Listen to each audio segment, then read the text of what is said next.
Amen. Thank you so much, friend, for joining me today. You are so blessed. You are so blessed joining me today. Now, today we are looking at how to be the temple of God. Now, we have seen many temple buildings, but does God lives or dwells in these buildings? That is my question today. Now let us read Exodus chapter 25 verse 8. In this verse or in this chapter, we see that God told Moses to build a temple exactly with the pattern God had showed him. Now let us read Acts chapter 7 verse 48.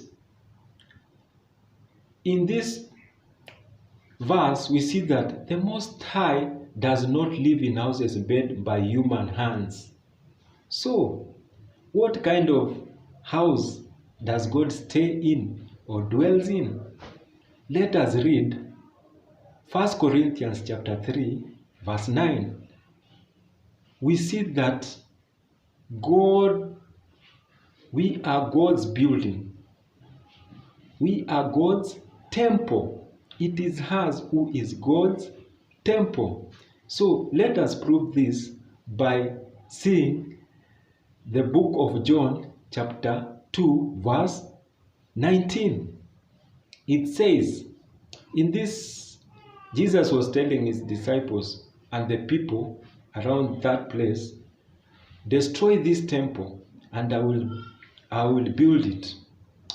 And he actually built it in 3 days, meaning his body was the temple of God. So our bodies are the temple of God.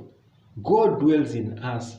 So we are precious beings to God. That is why he wants to come from heaven and dwell in us. That is why there is a war between the devil and God. Amen? So if you have heard value of this topic today, kindly subscribe, click the button down there and subscribe to this channel. Amen.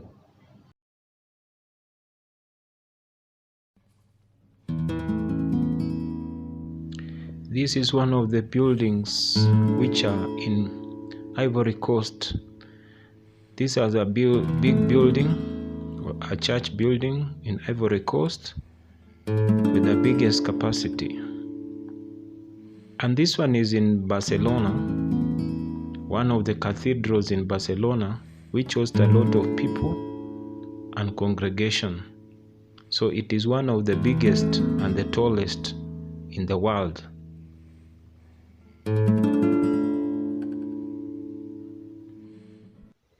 I believe that there are many more which are tall and with so many people. But God do not live in these buildings, but in your heart. Amen.